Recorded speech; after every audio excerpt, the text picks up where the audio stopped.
morning on Friday, the 8th of November, 2024. It's 8 a.m. in the Gambia and therefore coffee time on West Coast Radio with me, Peter Gomez. Hello. If I own a business account with Trust Bank, how can I pay salaries to my employees to other banks? Can you send us an instruction through your corporate officer, that's your relationship manager? Send the instruction through a hard copy and we will kindly process for you. It is easy, it is simple. We will need few information from you. Each customer's name, the BBAN, and the bank it needs to be sent to. The BBAN should be complete and it should be in 18 digits. Please kindly forward this and then it will be processed the same day and all the funds will be credited in other banks as well. Thank you. Good day, my people. My name is Marcel Sanyang, Bank Farafenya branch. I just want to encourage my customers to use our mobile app and use our ATM. You don't even need to come to the bank to do any transaction. You can be at your home and you do your transactions. You can also use our ATMs. When the queue is long, you don't even need to enter the bank. Just use the ATM and off you go. I just want to encourage all of you that Trust Bank, we are here for you. We will make sure that we give you all what you need in your banking. Thank you. And coming up in the program this morning, protesters march in Banjul to demand a constitution of the people's choice. A Bigelow town hall meeting empowers local fisherfolk. And what made the Trump campaign so effective? My guest today joins the program from the United Kingdom to talk about a course he's on his way to teaching here, designed to unravel the complexities of funding sources and project financing structures, among others. We also have Friday's newspaper headlines. Thanks for joining us. The American Chicken Festival 2024 is here. Join us for the second annual celebration of all things chicken on Saturday, November 23rd at Hyperlink Village, Palmer Junction, Bethel Harding Highway from 12 p.m. to 12 a.m. Hello, I am Chef Bode. I'm excited to return for the second annual Chicken Festival. With over 40 international options from a diverse list of vendors. Music by DJ Wanjo, raffles, the variety show, and plenty of family-friendly fun. From local to international, we got something for everyone. Come see and taste the difference. Make it a date and don't be late. We begin our press review with the Point newspaper. COPG issues petition to National Assembly on 2024 draft constitution. Paying bills without water. Freetown Junction residents raise concerns. Research explores clinical outcomes of untreated chronic hepatitis B patients in the Gambia. Health Ministry to vaccinate over 425,000 children under 5 for polio. Kanye fails to account for 2019 imprest amounting to $180,000, and Equatorial Guinea Financial Crimes Director dismissed over leaked sex tapes. On to Foraya's front page. Government expects to send first batch of workers to Spain in 2025. Research explores clinical outcomes of untreated chronic hepatitis B patients in the Gambia. GCCI engages artisanal fishermen on sustainable practices and regulatory consideration. NAO bags Excellence Award. And IGP Toure attends 92nd Interpol General Assembly. Next, a look at the Voices front cover. Transport Union resolves Banyaka passenger driver dispute. COPG stage street protest over delay in passing CRC 2020 draft constitution. Health Ministry and WHO engage stakeholders on national polio vaccination campaign. Trial in alleged visa scam case opens. Alleged mobile phone thieves granted bail. And Destination Gambia takes center stage at WTM 2024. And we end with the Standards Friday front cover. Public alarmed by water shortages at EFSTH. Man sent to jail for stealing 68 gallons of cooking oil. Abdoulaye Cham fails to appear in court. Gambian embassy staff help in cleaning up after deadly floods in Spain. Macky Sall explains decision to run for parliament, and Harris concedes and promises peaceful transition. And that was your first look at the front pages of Friday's newspapers. Our thanks to The Standard, Foraya, The Point, and The Voice. Looking for an establishment where value for money and unrivaled services with admirable turnaround time is guaranteed? The Port of Banjul is the perfect place for you. A vital gateway for trade offering connections to numerous global destinations. With improved infrastructure combined with a flexible tariff, the Port of Banjul remains a vital node in maritime trade. Along with its dedicated workforce, efficient service delivery, technology-inspired innovation, and an impressive record in handling all types of cargo, the Port of Banjul is also widely acknowledged as one of the safest ports on the continent with no history of piracy. As a major player in the region's maritime trade, accounting for 90% of all imports and exports, we are more than just a transit point, but a vital cog in the global trade sphere. Come experience a hassle-free fast customs clearance inspired by our simplified trade documentation procedures, safe and efficient cargo and vessel handling. The Port of Banjul offers prompt, reliable and value for money service, and customer satisfaction is guaranteed. It's Friday, the 8th of November 2024, and live on West Coast Radio, it's coffee time with me, Peter Gomez. Thanks for joining us. Now, chanting we don't need no 2024 cabinet constitution, bring back our 2020 constitution, dozens of protesters took to the streets of Banjul on Thursday to show their anger at the gazetted cabinet draft constitution set to be presented at the next sitting of Parliament. The protest march, which began at the Bond Road under heavy police protection, ended with the marchers presenting a protest note to the Deputy Speaker at the National Assembly grounds. Abubakar M. Jallo reports. Bring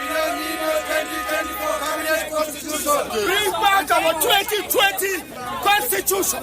The Coalition of Progressive Gambians yesterday passed their petition to the National Assembly to press for the adoption of 2020 draft constitution rather than the government's referred 2024 draft. They walked from Bone Road to Parliament grounds to present their petition to the Deputy Speaker of the National Assembly, Honorable Sidin Jai. Celestine Kujabi, Secretary General of the Coalition of Progressive Gambians, said they are very much disappointed on the money being spent on the 2020 draft constitution without being considered, adding that if the amendments are genuine for the interest of the Gambians, why are the provisions omitted? We believe that if government is really serious in tackling corruption, it has to strengthen democracy and good governance. We therefore call on the Minister of Justice and Legal Advisor of Government to respond to the public disappointment and retable for promulgation the CRC draft constitution. The National Assembly to ensure that even if the draft 2020 has to be amended in parliamentary reviews, the clauses must be reflected. We continue to monitor and evaluate the progress of this call and hope the voice and choice of the citizenry will be acted upon. We expect a referendum by mid-2025. As we always say in our pledge, let justice guide our action towards the common good. We call on all patriotic Gambians, goodwill ambassadors to stand in solidarity with the COPG and ensure we have these entrance clauses back as a compromise in the 2024. Former party leader of APP, who is now with Dr Ebrima Faal, said President Barrow should enforce the 2020 draft constitution and make sure it goes to the parliament for referendum.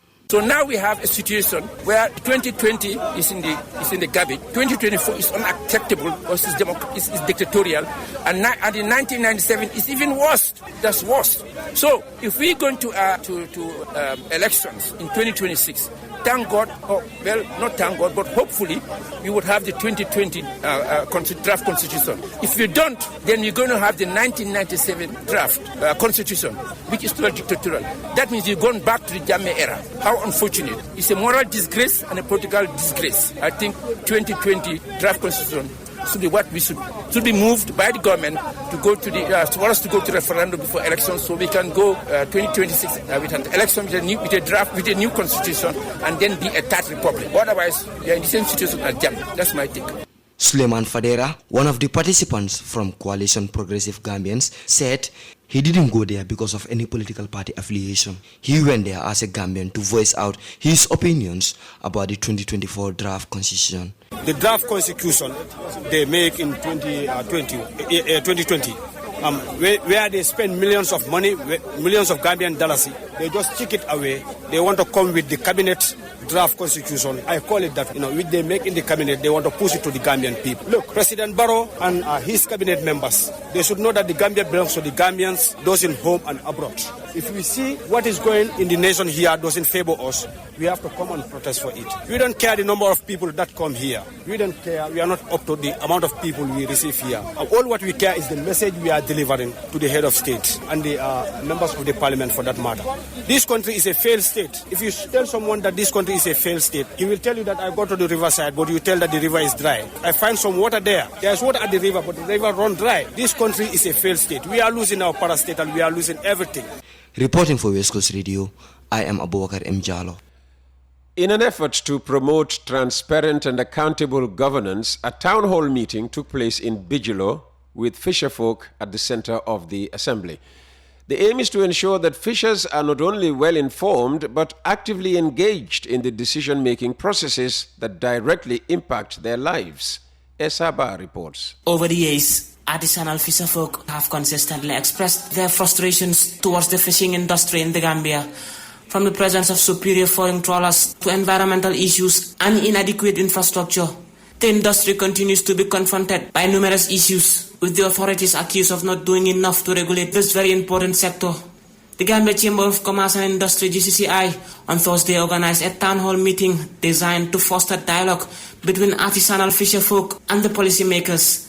The day-long engagement held in Bigelow provided a platform for stakeholders to discuss challenges and opportunities in the fishing sector, focusing on sustainable practices, economic growth, and regulatory considerations.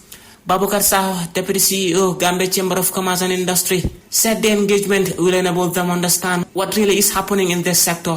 These are the people that constitute the backbone of our economy. You are the ones that keep this country going. So we felt that it is only fitting and proper that as a Chamber of Commerce representing the private sector, we deal with the farmers every time. We deal with food processors every time. We deal with bankers, insurance companies, but one sector that we haven't really gotten close to is the fisheries sector. So we felt that it is high time that we understand what is really happening in this sector so that we can mobilize opportunities and bring it to the fore. So as the meeting goes on, we encourage everybody, unedited, to express exactly what you feel your challenges are and what the possible opportunities are. One of the stakeholder bodies present at the engagement is the Food and Agriculture Organization FAO, a specialized agency of the United Nations that leads international efforts to defeat hunger. Represented by Dr. Mustafa Sise, he underlined the timeliness of the engagement and thus highlighted the importance of the fisheries sector to the Gambian economy. However, Dr. Sise believes that the impact of climate change on this industry should be given more attention. He further spoke on the Green Climate Fund project the FAO and the Fisheries Ministry are implementing and how it's related to the engagement. The project is supporting vulnerable and poor fishing communities to build resilience to climate change and to diversify livelihoods through technology improvement, climate resilient infrastructure development, and diversification of local food systems, with emphasis on artisanal fisheries. It is as a result of this endeavor that it is necessary to promote dialogue between you, the actors in the fishery sector, and the policymakers. Please seize this opportunity to voice out your needs. Representing the artisanal fisherfolk, Tauda Fode Sen said the rare engagement will encourage a collective move in terms of problems affecting the fishing industry. This coming together and discussing the issues will ensure and help or encourage a collective move in terms of the problems or the issues that are being affected or affected by the small scale or the artisanal or the fishing sector in general. And one of the major problems the sector is facing is illegal unreported and unregulated fishing. In short, any activity that you do in the waters in contravention to international laws, national laws, and global regional laws are illegal. And this problem has a change, some kind of effect on the consumer, on the fuel thing they are talking about. All that is around fisheries, the problem is emanating from the illegal fishing. The importance of the fishing industry to the socio-economic development of the country cannot be overemphasized, as research has shown that the sector supports more than 200,000 people and is particularly important to women who make up to 80% of fish processors and half of small-scale fish traders. This sector also contributes greatly to food and nutrition security. Reporting for West Coast Radio, I am Esaba. And live on West Coast Radio, it's coffee time with me, Peter Gomez. The American Chicken Festival 2024 is here. Join us for the second annual celebration of all things chicken on Saturday, November 23rd at Hyperlink Village, Palmer Junction, Bethel Harding Highway from 12 p.m. to 12 a.m. Hello, I am Chef Boja. I'm excited to return for the second annual Chicken Festival. With over 40 international options from a diverse list of vendors. Music by DJ Wanjo, raffles, the variety show, and plenty of family-friendly fun. From local to international, we got something for everyone. Come see and taste the difference. Make it a date and don't be late. Welcome back, and if you'd like to advertise on the program, get in touch with Mr. Jibril Jassi. He's on 6990107, 7870107, or 924-24-24. Our time, 8:37. Now, my guest today is waiting to speak to me from the United Kingdom. Ebrima Faal has a 30-year-long career in international development. His expertise includes development policy formulation and implementation, strategy and institutional effectiveness, and project development, management, and implementation. He has worked in different capacities at the African Development Bank, Senior Director of the Nigeria Regional Office, Director in the Office of the First Vice President and Chief Operating Officer, Director of Southern Africa Region, and Director, Operations Committee and Quality Assurance. In these positions, he managed active portfolios of over $5 billion and average lending programs valued between $600 million and $1 billion. He was responsible for developing the AfDB's new operating model and also oversaw operational programs and partnerships development. Before joining the AfDB, Ebrima worked with the IMF for 18 years as a senior economist and IMF resident representative in Guyana and the Pacific countries. He also served as economic advisor to the Minister of Finance in Guyana. Now retired from the AfDB, he set up Development Perspectives UK to assist clients in financial modeling, securing funding, managing risks, and ensuring the successful delivery of infrastructure projects. Last year, he returned to the Gambia to teach a course in asset recycling. Now, just over a year after, he's on his way back, this time to deliver a 3-day project finance masterclass beginning next Tuesday. His local partners in this initiative are the Gambia Chamber of Commerce and Sahel Executive Education. Dr. Faal is only waiting to speak to me before heading out to the airport on his way to Banjul. Dr. Ebrima Faal is now waiting to speak to us on the line from the UK. Dr. Faal, thank you very much for coming on Coffee Time with Peter Gomez this morning. Well, thank you very much, Peter. It's always a pleasure to join you. So could you describe what project finance in simple terms is? Yes. It's a complex concept, but definitely can be simplified to a more digestible definition. I like to think of it, project finance, like organizing a major community event where people bring together money, skills, or resources for a shared goal. Now, instead of a celebration, though, It is used to fund critical infrastructure like roads, energy solutions, or housing, or even agriculture. So, for example, take a solar project. It is financed upfront by many stakeholders, multiple stakeholders, who then earn returns from the electricity that it generates over time. What this approach does, Peter, and why it is a preferred approach, is that it enables us to undertake large, impactful projects, transformative projects, with minimized financial risk, and each partner benefits through the shared resources and the returns that are generated. You will hear us mention a lot the word bankability.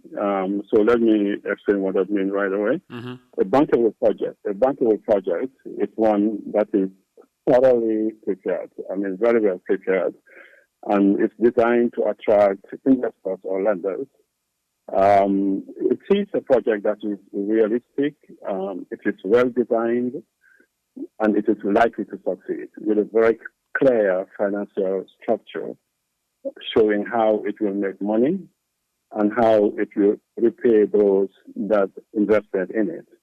So bankable projects tend to be low risk. They meet all the necessary requirements and have very strong potential to generate high returns, making them attractive not only to banks and investors, but also other funding platforms like the Africa Investment Forum. And why does this masterclass matter? How does it help turn ideas into real projects that make a positive difference for communities? Well, let's take specifically the case of the Gambia. We have a major infrastructure, food security, and housing gaps. And these are estimated to require billions of dollars and dollars to bridge. And they impact everything from the food we eat, transport to energy access. Now, this masterclass addresses a core issue, which is that many project ideas are too high risk in the Gambia for investors because they are not fully prepared for the risk, as we say.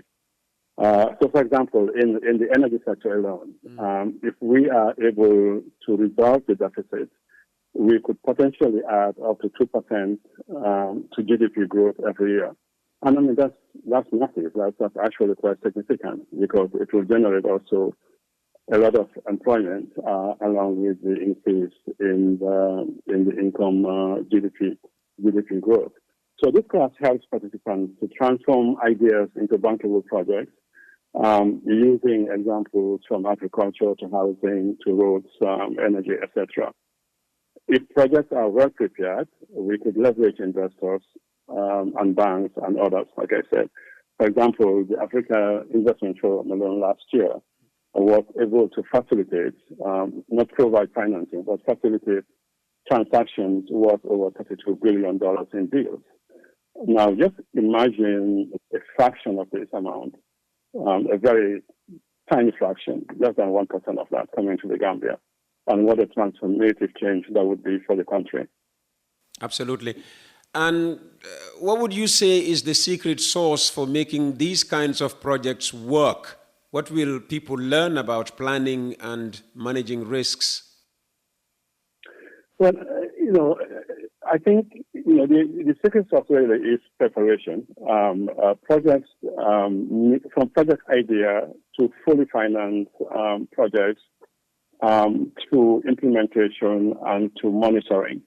These are all stages in the project development cycle and also project phases in project finance. So the secret sauce is to really have the skills and also the will and the idea and to support projects, make them bankable, and then bring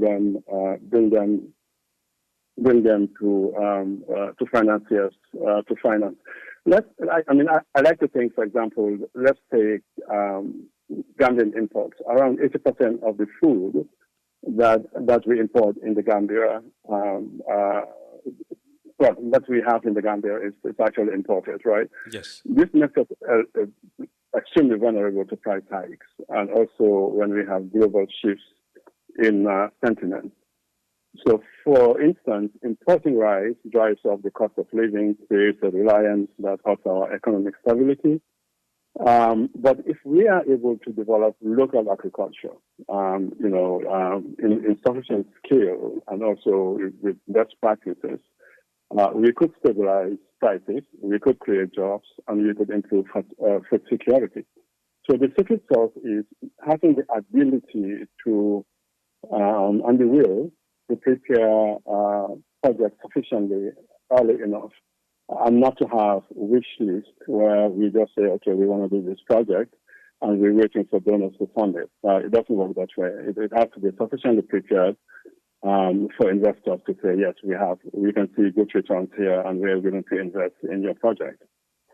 Let's talk about sustainability, because with so much focus on sustainability, how can projects that prioritize environmental and community benefits make a lasting impact in the Gambia, for example? That's a very critical point, Peter. Thanks for asking that question.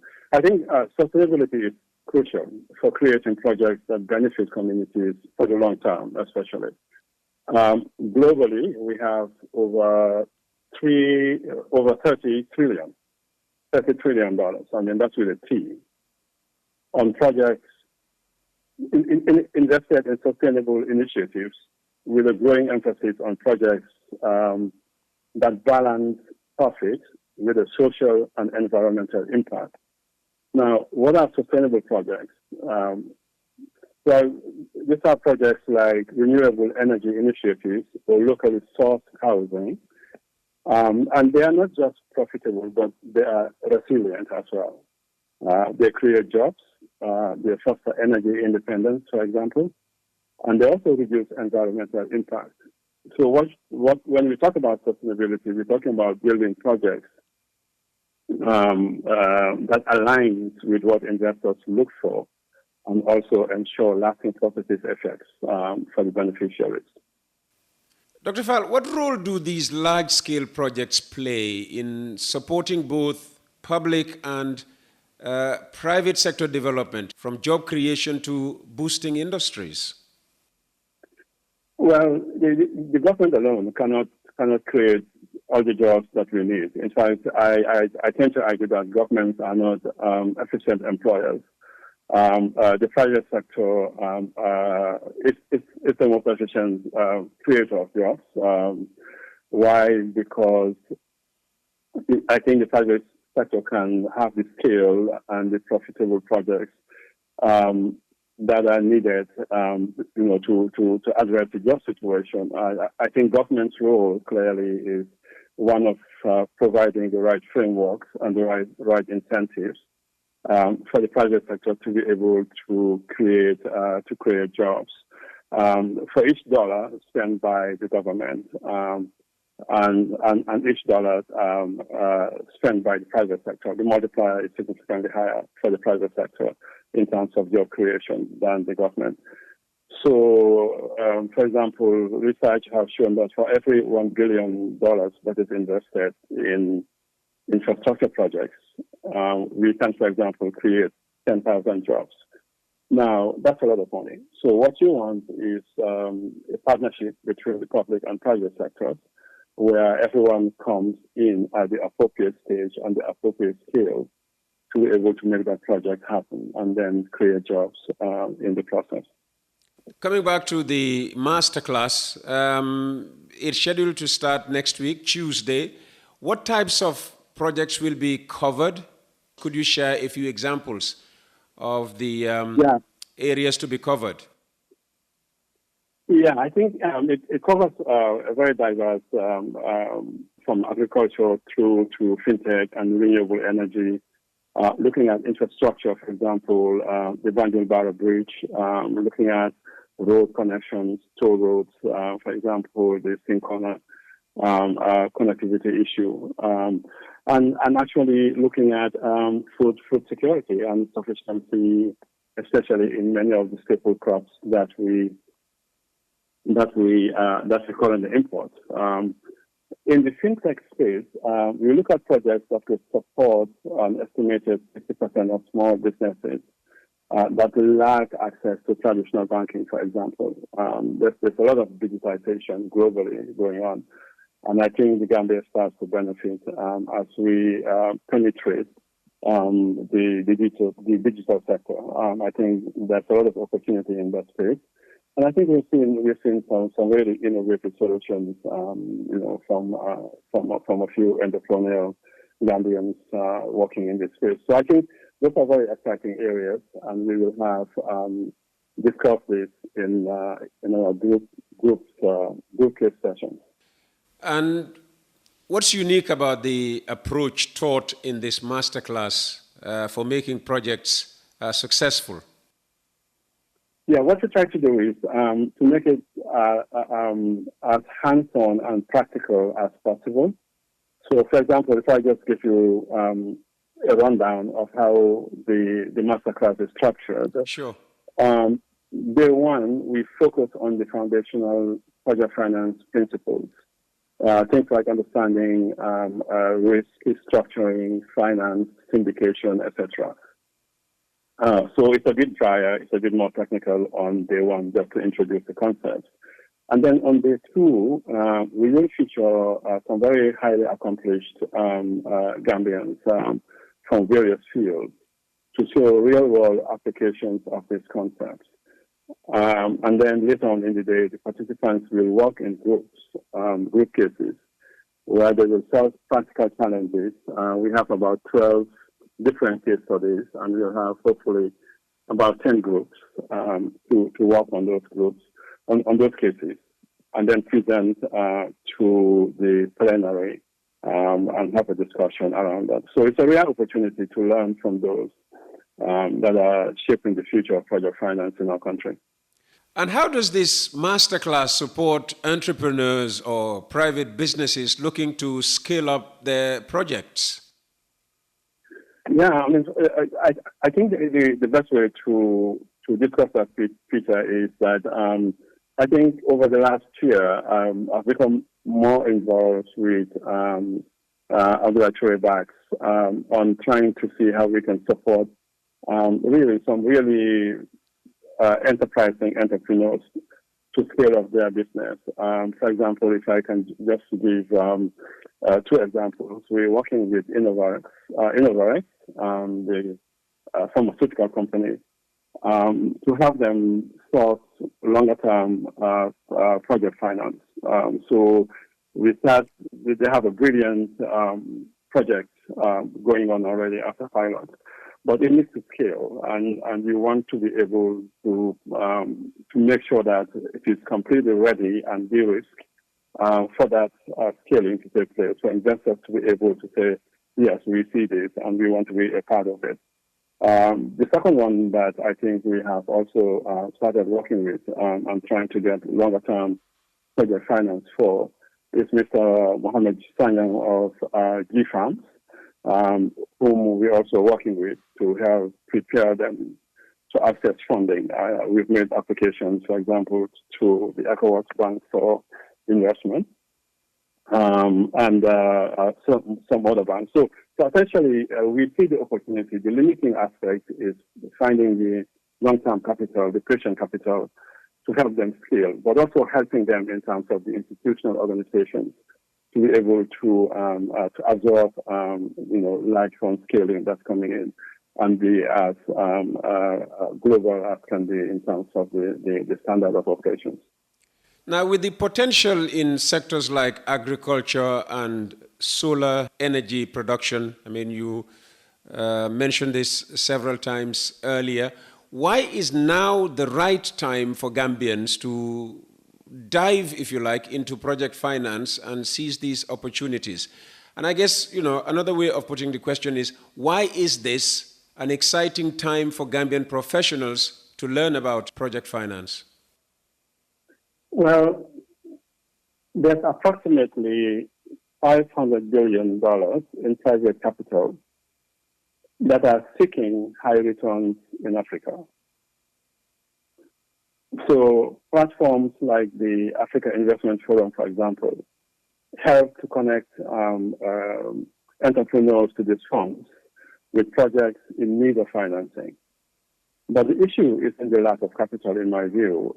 It never has been the lack of capital. Yes, access to finance is limited to Gambians, but that's because a lot of our projects, including most of the government projects, if I may say so, are not yet bankable. They are not sufficiently prepared to the point where me as an international investor with my pennies in that 500 billion, say I want to come and invest in this project. It has to be sufficiently prepared, sufficiently de-risked for any investor to come in.